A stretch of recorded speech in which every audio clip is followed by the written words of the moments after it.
Mga kwento ng lagim.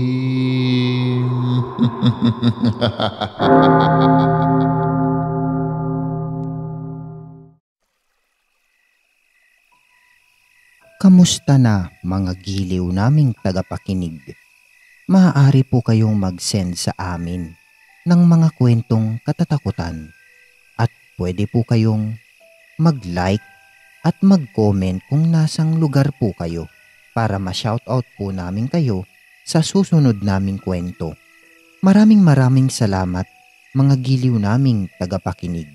Don't forget to like and subscribe our channel para palagi po kayong updated sa mga kwentong katatakutan. Gawa sa marmol ang nagsisilbing paliguan ng reyna na kung saan nilalagyan ito ng mga mandirigmang Amazona ng mainit na tubig na galing sa bukal na malapit sa bulkan. Samantala, sa hangganan naman ng malawak na kagubatan na malapit naman sa tabing dagat ay may dumaong na isang bangka na ginagamit sa pangangalakal at sakay nito ang isang matipong binatilyo na si Makisi. Mangangalakal ito ng mga pabango at seda sa iba't ibang panig ng pulo sa Pilipinas. Ang seda at pabango ang isa sa pangunahing produkto na kinagigiliwan ng mga kababaihan sa bawat lalawigan at nayon sa mga liblib na kapuluan at nagkakahalaga ang bawat habit ng tela ng isang panika o mas kilala sa tawag na gold bartering. Isa itong bilog na purong ginto na nagsisilbing salapi na may mataas na kalidad. Si Makisig ay hindi lang basta isang mangangalakal. Isa rin siyang binatang antingero at malawak ang kaisipan pagdating sa mga agimat at mutya. Maging sa panggagamot na minana pa niya sa kanyang abuelo na umampon sa kanya noong siya'y bata pa lamang. Natagpuan siya ng kanyang albularyong lolo na palutang-lutang noon sa baybaying dagat. Akala noon ng matanda ay patay na si Makisig, ngunit nang kunin niya ito at isampas sa kanyang bangka ay humihinga pa ito. Simula nang lumaki si Makisig sa kanlungan ng kanyang abuelo na hindi naman niya kadugo, ay itinuring niya ang matandang antingero at manggagamot na parang tunay niyang lolo. Lumaki siya na nakahiligan ang kinagawian ng kanyang lolo bilang tagapangalaga ng mga mutya at agimat. Natuto rin siyang maging magaling na manggagamot. Nagtatangan rin ng mutya ng agila si Makisig na ipinamana naman sa kanya ng kanyang lolo na sagana sa dasal at orasyon.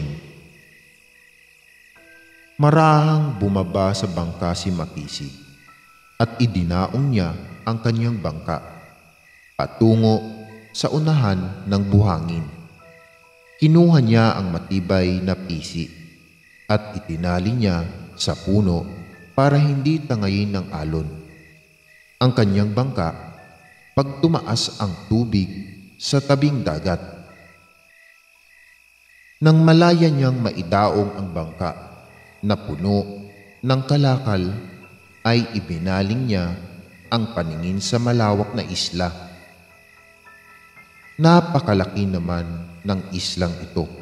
Sana marami akong maibenta na kalakal dito. Tingin ko may malaking nayon dito sa gitna ng kagubatan. Wika ni Makisig sa kanyang sarili habang pinagmamasdan ang malawak na kagubatan dahil natatanaw niya ang tugatog ng kastilyo sa malayo. Ngunit hindi pa niya batid kung kastilyo ba ito o malaking gusali.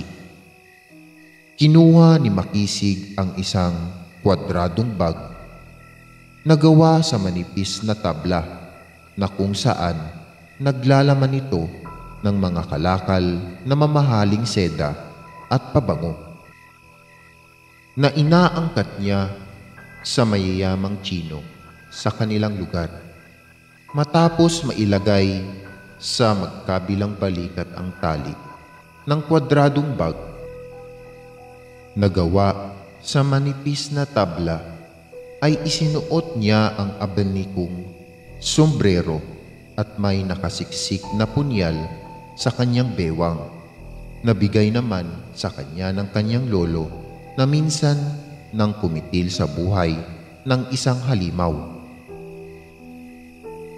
Nakasabit naman sa kanyang leeg ang pamanang mutya ng agila na matagal na niyang tinatangan simula noong siya'y bata pa. Marahan na naglakad si Makisig papasok sa malawak na kagubatan habang tirik na tirik ang haring araw.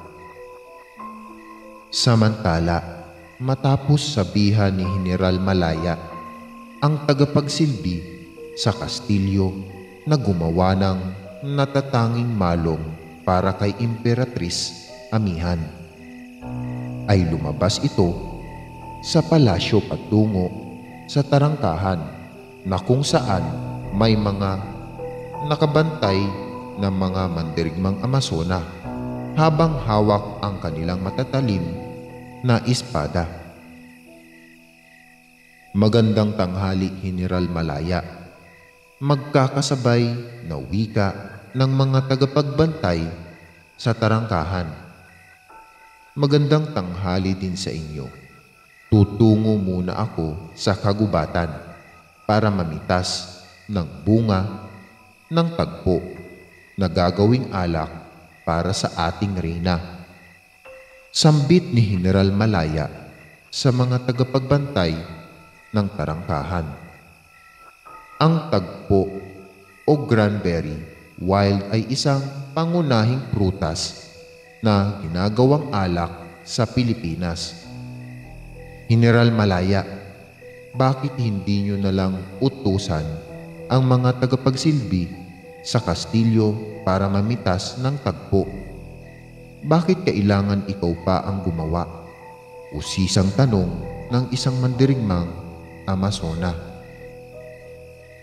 Abala sila sa paghahabi ng malong at ang iba naman ay nag-aasikaso sa kusina. Alam nyo naman na kakaunti lang ang tagapagsilbi sa palasyo dahil karamihan sa atin ay mga mandirigmang sundalo ng kaharian. Sagot naman ni General Malaya. Nahahati kasi sa 3 pangkat ang mga Amazona sa kaharian. May mga nakatalagang tagapagsilbi sa palasyo, mga mangangaso at mga mandirigma na magpoprotekta sa mga mananakop. Mag-isang tinahak ni General Malaya ang kagubatan sa labas ng palasyo na kung saan nababakuran ito ng mataas na pader na gawa sa adobeng lupa. Nakasukbit rin sa bewang ni General Malaya ang matalas niyang espada. Mapanganib din ang kagubatan dahil maraming mababangis na hayop at malalaking makamandag na ahas na nanahan sa pusod ng kakahuyan. Ngunit hindi naman nakakatakot ang babaeng general dahil magaling siya sa pakikipaglaban, lalo na't bihasa ito sa paggamit ng espada. Sa kabilang bahagi naman ng kagubatan ay marahang sinusuyod ni Makisig ang masukal na kakahuyan.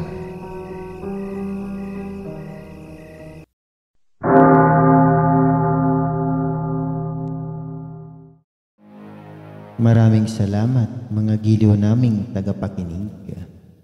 Huwag po nating kalimutan mag-subscribe at mag-like ng ating channel para sa mga kwento ng lagi.